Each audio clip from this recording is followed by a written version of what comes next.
Danny Wallace grew up wanting his father's love and attention. At the age of 5, he got the attention when his father raped him in his woodshop. He had finished with me sexually and then got down face to face with me where I could, for once in my life, smell that alcoholic breath. As he, eyeball to eyeball, told me, if you ever speak of this, I'll take your life, I'll bury you somewhere on this property, and they won't find you for years.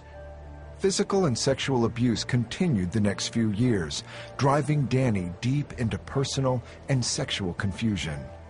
It destroyed my vision of who I was. Instantly, I didn't know who I was.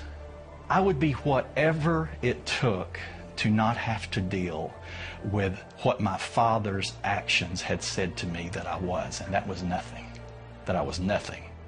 For years, Danny tried to earn his father's love, but when he was 10, his father lured him into an old barn where a group of men paid his father for sex with Danny. From 5 until 10, I went to bed every night thinking, if I can get it right, my dad will love me.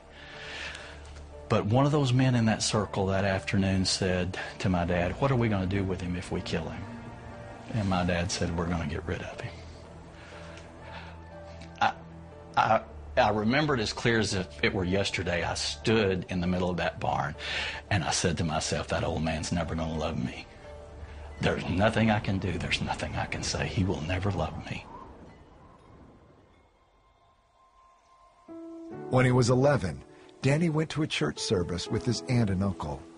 He heard a message about a Father in heaven that loves him.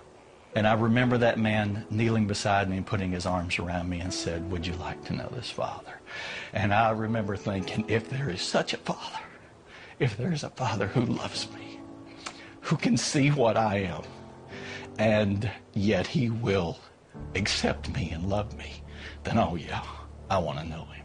In that little country church altar, I distinctly remember the voice of God whispering to my heart, Danny, you have finally found a Father who will never leave you or forsake you, wherever you go. Highest mountain, lowest valley, I will be there. Danny gave his life to God and for the first time in a long time felt love and hope. Still, sexual abuse continued until he was 17. When he married his girlfriend Lynn, he took his secrets with him, including homosexual tendencies.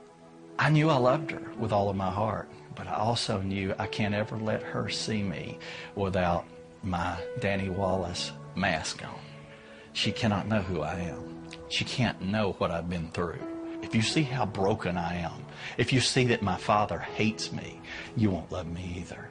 And so I had that secret. That secret just carried on all the way through my teen years and even into my young adulthood. For years, Danny lived a double life. He was a devoted husband and father and active in his church, but secretly, he had several homosexual relationships. His pastor knew something was not right and lovingly confronted Danny. He discerned my issue, came to my home and pretty much sat me down, and with all the love that a father would say to you, he said, this is what I see and this is what I think is happening. We want to pay for counseling. We want to get you all the help that you need. We don't care how long it takes. We do not want to lose you. And I remember that pastor looking me in the eye and he said, I will not let you go. I just will not let you go. Whatever it takes, whatever you choose, you just know that I love you and that we're here for you. And I made the decision that day that if there's freedom to be found from this stronghold, I want it. I want to be free. I just knew that I loved him, and I knew I wanted him free of whatever that was tearing him apart, because he loved us, and I knew he loved me. With the support of his family, he worked with a Christian counselor at uncovering the root of his issues. Where a stronghold has come in your life, there is a door, and a specific door that's open. I often tell people, if you can identify that door, the door that led you into your stronghold will be the door when you can identify it that leads you back out. And he took me to that place of freedom that is found in absolute transparency, where I began to peel away those masks. Freedom comes from stepping to a place where the enemy can no longer follow you. The enemy is darkness, and he abides in darkness. What he really hopes will not happen is that you will find the courage to step from the shadows into the light of the truth of Jesus Christ. Because if you step there, you will now walk to a place where I can no longer follow you. One of the final steps he took towards freedom was to forgive his dad before he passed away. I said, I will not drag this ball and chain any farther. I will not go to bed hating you anymore. I will not get up with the memories of the past defining my day. I'm going to lay this down here.